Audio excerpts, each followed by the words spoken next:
Welcome to the Great Detectives of Old Time Radio. From Boise, Idaho, this is your host, Adam Graham. If you have a comment, email it to me, box13@greatdetectives.net. Follow us on Twitter at Radio Detectives and become one of our friends on Facebook, facebook.com/Radio Detectives. In a moment, we'll get into today's episode of Richard Diamond after a message from our sponsor. The original air date will be March 19th of 1950, and this one will be The Private Eye Test.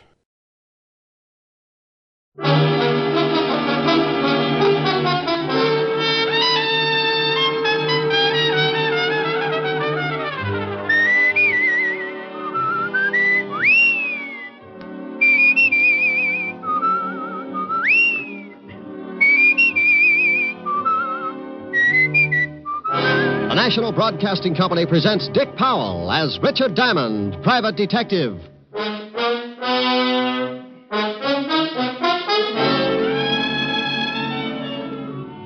All right, Shamus, hand it over. Let's have it. Have what? I ain't got time to play games. This time you gotta believe me. This time I'm unhappy, so hand it over. You're not making it very easy. I'm gonna make it a lot tougher. How much tougher can things get? You'd be surprised. I've waited a long time for this. Well, I guess everything comes to he who waits. You won't have to wait anymore. You know something? I don't mind killing you at all. Here's another exciting half hour with Richard Diamond, Private Detective, starring Dick Powell.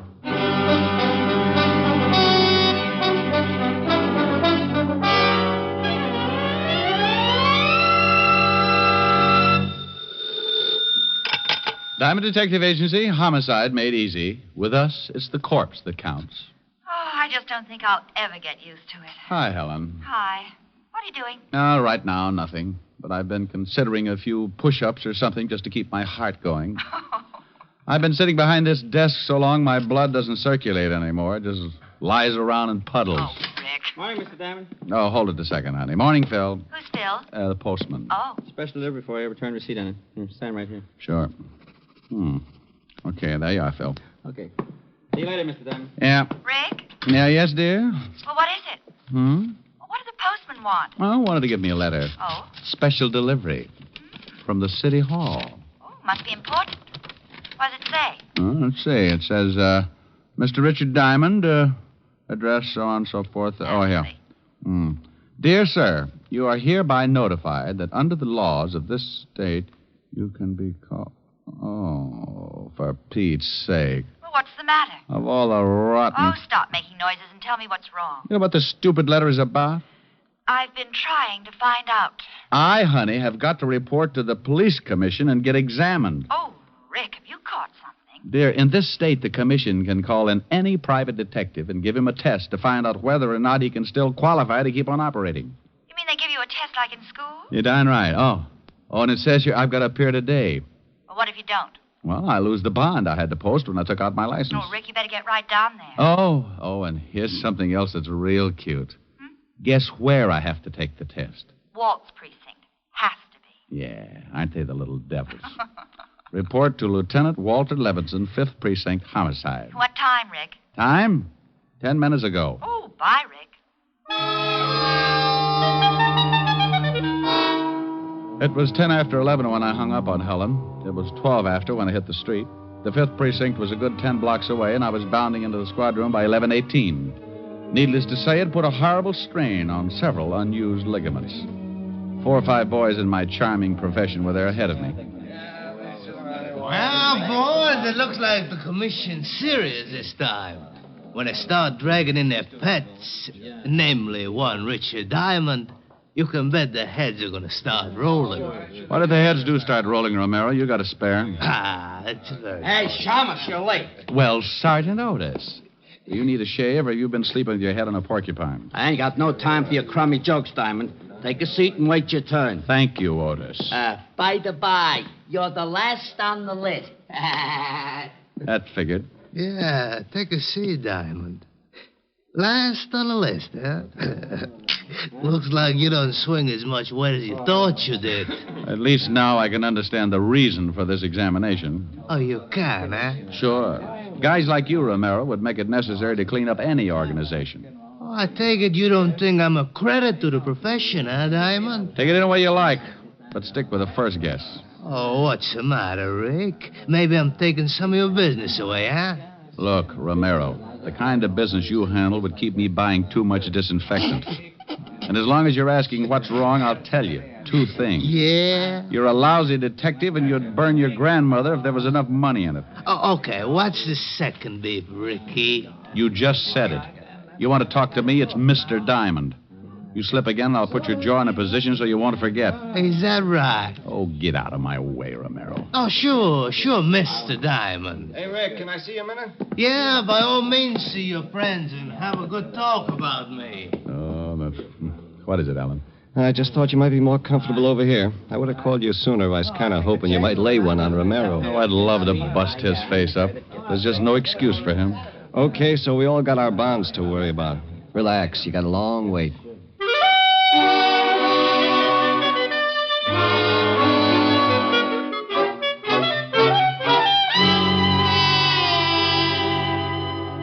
Okay, Diamond, it's your turn now. Not really.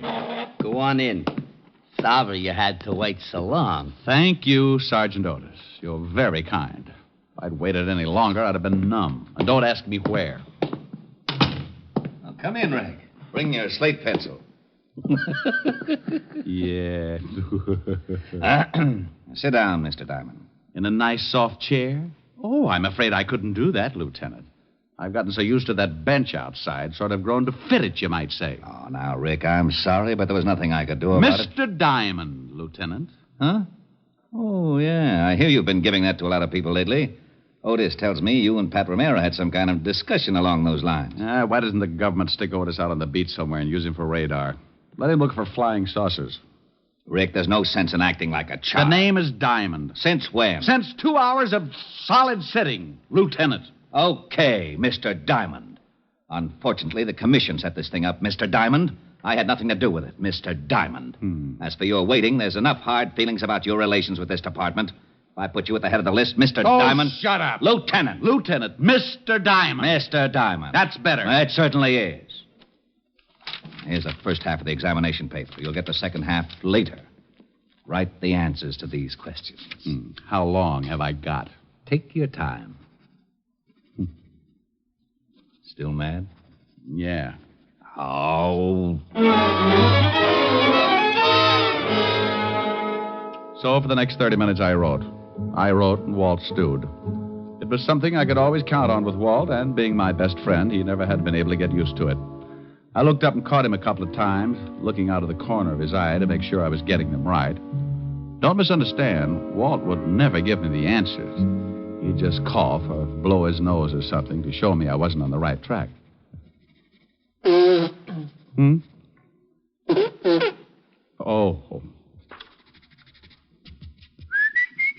Oh?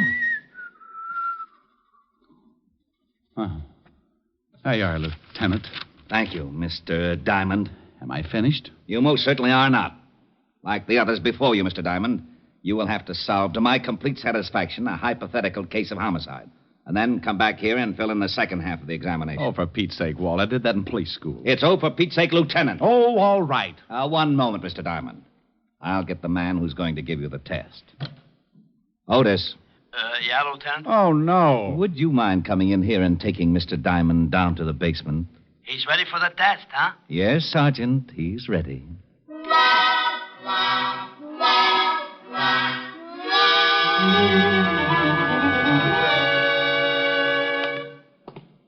Now, there's a dummy in that room there, Diamond. You sure leave yourself wide open, Otis. Thanks. Now the dummy, or in this case, the victim, has been murdered. You will go in and try to solve the murder to the best of your ability. If you are intelligent and observing, you will locate the necessary clues which have been placed about the room. Go on in. How long have I got, Sergeant? 30 minutes, starting now. Go ahead in. Otis! Otis! Oh, now come on, Shamus. You ain't gonna tell me you solved it already. No, Otis, I ain't. But there's something I think you should know. Yeah, what? There are 2 victims in this room. And I hate to be the one to tell you, but I'm afraid one of them isn't really a dummy. What do you mean? One of them is a body, and it's very dead. Get the lieutenant.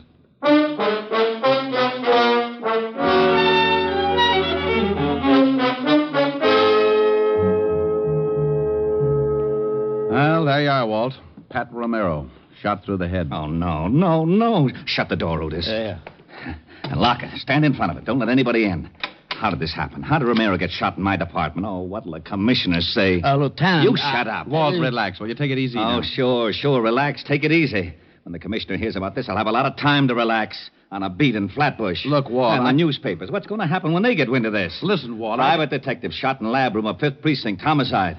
Relax. Take it easy. Sure. Well, at least shut up long enough to hear what I've got to say. Rick, what am I going to do? Well, now listen to me.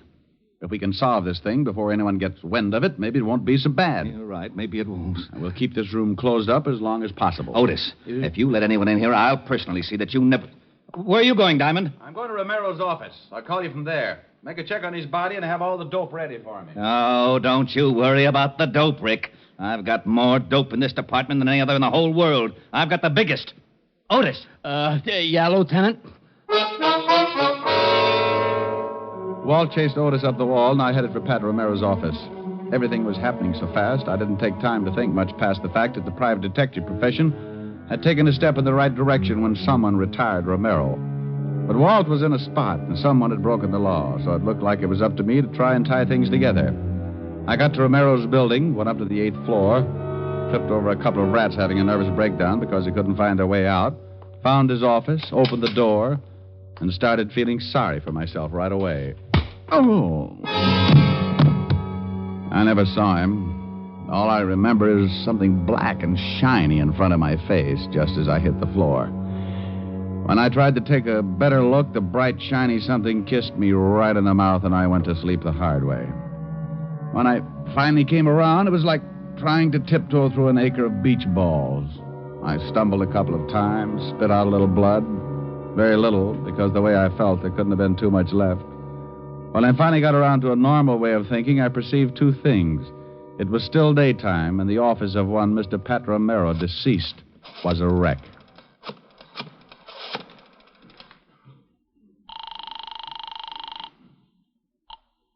Fifth Precinct homicide. Well? Who is this first? Oh, now, come on. This is Diamond. Well, I thought so, but I'm not going to admit anything for a while, even my name. Anyone find out about... Shh, no. What did you find out? Well, I walked into his office and got my brains scattered. By whom? By whom? I don't know. I wish I did. I have a very sore head. Well, Romero was shot all right, but we can't find the bullet. Well, it's not a very big room. We'll find it, but in the meantime, here's something else. Romero had $10,000 in cash on him. New bills. Go ahead. That's all we've come up with so far. We'll have more to go on when we find that bullet. Well, maybe it's still in him. Went clean through. Messed up his pretty patent leather haircut. What? What do you mean, what? I said the bullet... Oh, never mind, Walt. Bless your little pointed head. You just gave me an idea. About what? About the guy who worked me over a little while ago. Okay. Anything else? Yeah. Hurry up and find that missing bullet. Walt had said something about patent leather when he referred to Romero's greasy hairdo. That was all I needed. It opened a door someplace, and there, sitting with its legs crossed, was the biggest hunch I've ever seen. And it was wearing patent leather shoes. The only guy I could think of who would know a man like Romero and still wear patent leather shoes in the afternoon was a local gambler with a reputation as a fashion plate, monocle, striped trousers, and always the patent leather shoes. In fact, that's where he got his nickname, the Patent Leather Kid. This was a small clue, and I knew it, but one thing was in my favor. Anyone who would tear up Romero's office and kick me in the face had to be a bad little boy, and the Patent Leather Kid was typecasting. The kid's real name was Amos Fletcher, and he ran a small club over on 14th Street.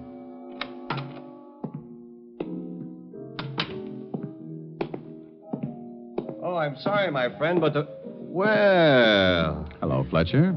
I was going to say I'm sorry, my friend, but the place isn't open until 6. I got a few questions. Come back at 6. Fletcher, I'm a little unhappy right about now. You answer the questions like a good boy, or I'll kick you all over the place. You mind if I call a few of my boys to watch? If you like. Tell them I got a 38 under my arm that goes off when I get excited. Got a few questions. Come back at 6. Fletcher, I'm a little unhappy right about now. You answer the questions like a good boy, or I'll kick you all over the place. You mind if I call a few of my boys to watch? If you like. Tell them I got a .38 under my arm that goes off when I get excited. Tell them I sort of lose my head when I get kicked in the mouth and don't get the answers I want. I think you better believe me. So you got kicked in the mouth? Yeah, by a pair of patent leather shoes, just like yours. I had nothing to do with it. You know a guy named Romero? Romero? No, I don't know a guy by that name. Where were you an hour ago? Right here. I have a couple of friends to prove it. We were playing cards, canasta. Okay. I'm glad you're satisfied, Mr. Diamond. Who said I was satisfied? No? Not a bit. Well, what about this Romero? He got himself shot. Badly? As bad as you can get shot. Well, Shamus, that's a chance you boys take. Maybe Romero would have lived longer in another racket. Think about it, Shamus. I'll think about it, Fletcher. I'll think about it a long time. Good. Let me know what you decide. You'll hear about it.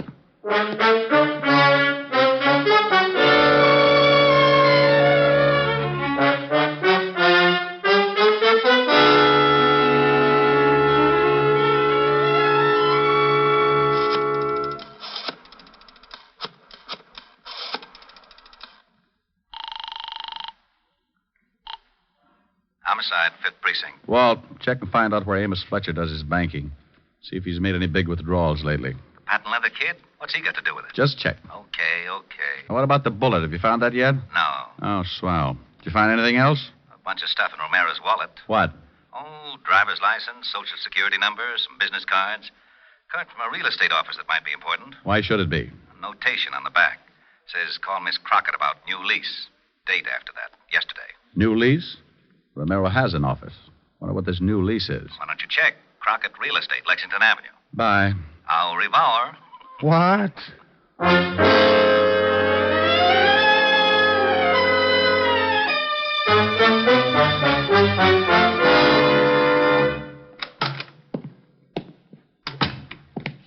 Something I could... Well. Good afternoon. Ain't it though? Dull as can be before you rolled them gorgeous shoulders through that door. Sit down, Sonny. Relax. Have yourself a drink. No thanks. A little early in the day for me. A little early. Well, you'll excuse me, won't you, Sonny? If it gets any later, my stomach's liable to rust.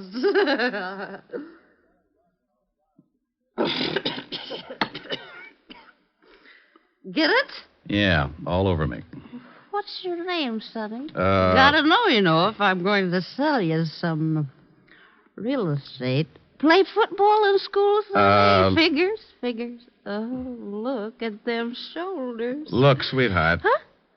What did you say? I said, look, sweetheart. Oh. Why? No sense in raising all these goosebumps for nothing. Sweetheart, huh? Well, what can I do for you, Sonny? You want Madison Avenue at 50 cents a front foot? Hey, that's pretty good. Sure you won't have a drink, Sonny? No, thanks. I'd just like to ask you one question. Go right ahead, Sonny. You know, I may not look it, but I'm considered one of the best real estate agents in this state. Do you know a man named Romero? Sure, I know him. Did you just rent him some offices? Yep. Signed the lease yesterday. A whole new suit of offices over on 46th Street. 46th Street? Where on 46? Oh, right there. Say, are you a cop? What makes you think that? Oh, I don't know. Romero's offices are right across from the police station. The 5th Precinct. Sonny, you bother me. You're too nervous. Now, why don't you just sit down and get comfortable and we'll What talk... building are the offices in? Carson building on the 4th floor. But why don't you just take it easy, Sonny? Thanks, sweetheart. Oh, you devil, you.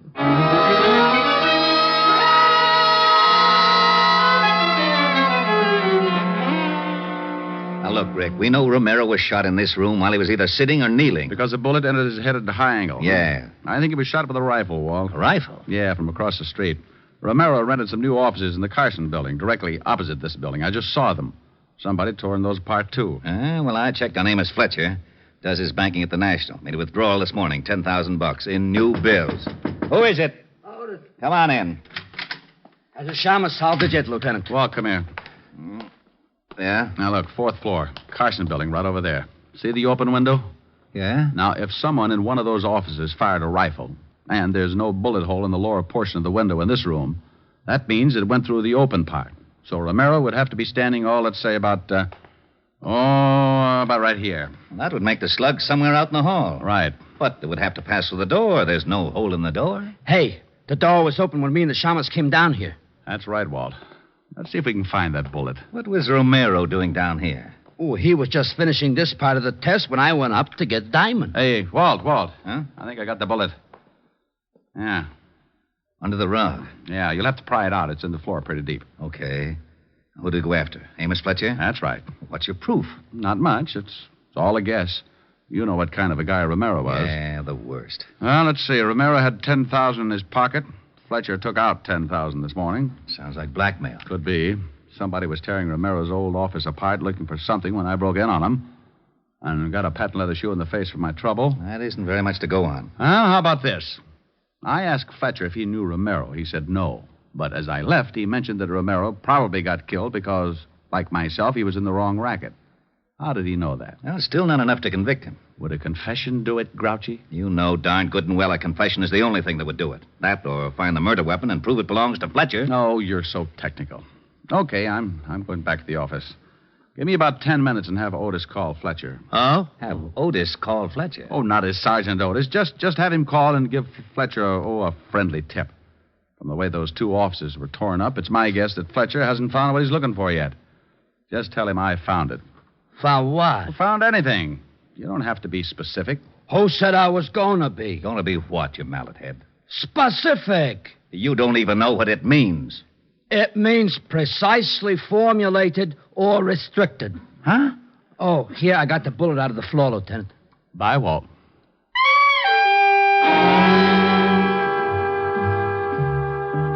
I left the precinct and headed back for Broadway in my office on the corner of 53rd. I knew that Amos Fletcher, the patent leather kid, was the boy we wanted. But whether or not he'd fall for the gag was a matter of luck. Luck is a big part of my business. So I went to my office and sat down behind my desk to wait. In case Amos Fletcher showed up, I wanted to be sure to be able to hold up my end of the conversation. So I took out my .38 and put it across my knees. Diamond Detective Agency. If you've slaughtered a dozen, no difference to me. 1 or 50, it's the same old fee. What kind of a remark is that, Shamus? What kind of remark did it sound like, Sergeant? I ain't got time to answer that. I called Fletcher. Good. What did you tell him?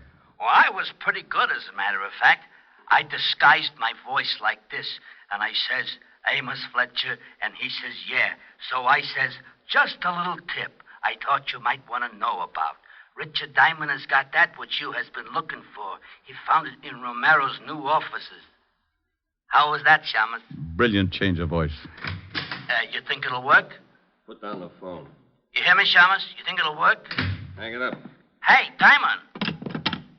Oh, that's better. All right, Shamus, let's have it. Have what? I haven't got time to play games. This time you've got to believe me. This time I'm unhappy, so hand it over. You're making it pretty tough, Fletcher. I'm going to make it a lot tougher. Oh. Oh, now, isn't that a pretty big gun to be carrying around? It's a little big, sure, but it does everything I want it to. Mm-hmm. A German Schmeischer, isn't it? That's right. Put a stock on it, and you could shoot it like a rifle. I'm going to count 3, and then I'm just going to shoot it. Now, why don't you be smart and give me the stuff? Let it ring. Well, it might be a paying client. It might. Let it ring. You shot Pat Romero from his new offices across the street from the 5th Precinct, didn't you, Fletcher? Is that what you say? Yeah. What was he doing, blackmailing you? You gave him $10,000 sometime today. You know, you're talking yourself right into a long box. Why did you shoot him in a police station? I paid him the $10,000, and he handed me the stuff, and I thought it was a McCoy. I went back to my office and started checking through this stuff. That phone's gonna bother me! There. You checked the stuff back in your office, and you found out it was phony. You got worried, went back to Romero's offices. He wasn't there. He was across the street in the 5th Precinct. You spotted him through the window and shot him. That's right, Shamus. I saw him talking to a cop and figured he might be spilling his guts. I waited until the cop left, and I nailed him. Now, give me the stuff. You'll have to believe me, Fletcher. I haven't got it. Don't give me that. I got a tip. Sure you did. That was Sergeant Otis from Homicide. You're crazy. Am I? He said, Just a little tip I thought maybe you might want to know about. Richard Diamond has got that which you has been looking for. What did Romero have on you? Some records. You know something, Diamond? I don't mind killing you at all. Drop it, Fletcher. What? I got Walt. Fletcher. How is he, Walt? Pretty bad. I didn't know you had a gun, Rick. Neither did Fletcher. Diamond, Yeah? phone for a doctor. Hurry. I'll do it, Rick. Hey, who tore this phone out of the wall? Fletcher got tired of hearing it ring.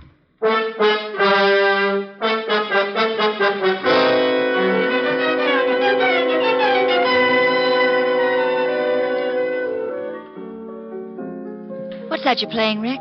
Oh, it's an old thing. Oh. Yes. Hello, Helen. This is Walt. Yes, Walt, he's right here. Thanks, Dan. Hello, Walt. Rick, we found the stuff Romero was blackmailing Fletcher with in a safety deposit box. A bunch of books that exposed one of Fletcher's old rackets, enough to send him away for life. Well, bully for you. Oh, and something else. You better get down here right away. What for? You didn't finish your test. You don't want to flunk it, do you? What? You got the first part all right. The hypothetical part I can cover for you. But you didn't do anything on the last part of the written examination. Now, you listen to me, Fatty. Fatty? The fattest. I've chased my head off solving a case and getting your big feet... Big feet? Big feet out of trouble. I've gotten shot at, insulted, kicked in the face. Well, those things... I don't want to hear any more of your lame-brained excuses. You just fix it up for me, and I'm going to go in and drop a few subtle hints to the commissioner about his nasty old lieutenant. You wouldn't. Oh, but I would. Oh, What did you say? Oh, what am I going to do? What am I going to do? Take the test for me. Fill out the answers yourself. Cheat. Cheat? Cheat. But... Oh, that's what you always say. Now, what were we talking about? Oh, honey, you were asking me about this little old song. Pretty. What is it? Oh, well, give a listen.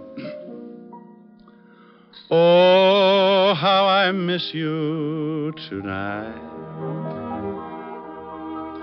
Miss you when lights are low. Oh, how I need you tonight. More than you'll ever know. Each moment, though we're apart, you're never out of my heart. But I'd rather be lonely and wait for you only. Oh, pal, how I miss you tonight. Okay? Oh, it's very pretty. Shall I? Might as well. Yes. May I please speak to Mr. Diamond? Oh, my goodness, Rick. No, Walt? Yes, but look out. Oh, all right. Hello. You passed, Mr. Diamond, 99 out of 100. 99 out of 100, Which one did I miss?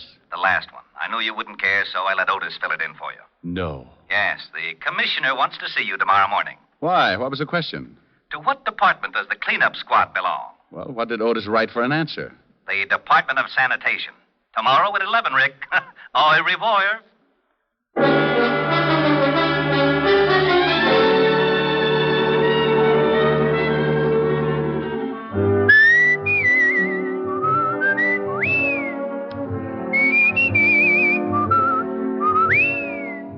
You have just heard Richard Diamond, Private Detective, starring Dick Powell. Ed Begley played Lieutenant Walt Levinson. Also in the cast were Wilms Herbert, Francis Robinson, Don Diamond, Ann Morrison, and Paul Dubov.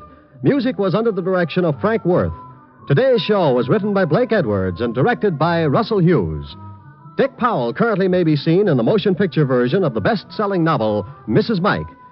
This is Eddie King inviting you to be with us next Sunday at this same time when we will again bring you Dick Powell as Richard Diamond, Private Detective.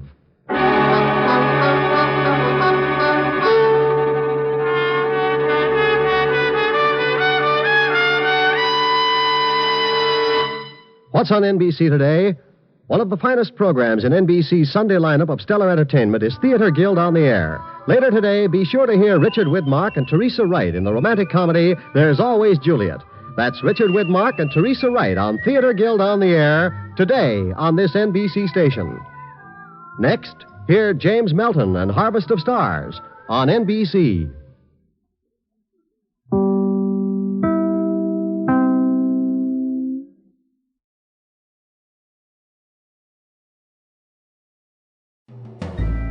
This is Andrea J. Graham, author of the Web Surfer series. Oh, and a Madam's Wife. You're listening to the Great Detectives of Old Time Radio.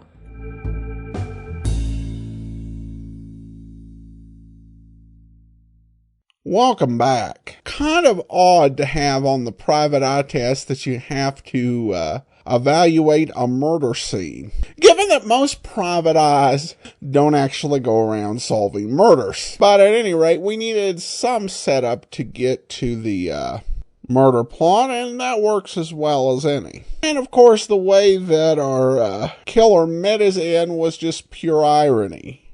Well, now we turn to listener comments and feedback, and we have some praise for Mrs. Mike. Justine Nelson says, great performance. Thanks for playing it. Well, thanks so much, Justine. And it was a little bit different, but I think for a special, it definitely worked. And Joey comments regarding the Lewis Spence case. Rick can do it all, including psychology. Indeed he can. All right, well, that will do it for today. Join us back here tomorrow. We'll be bringing you Boston Blackie. Next Wednesday, it'll be another episode of Richard Diamond. In the meantime, send your comments to box13@greatdetectives.net. Follow us on Twitter @Radio Detectives and become one of our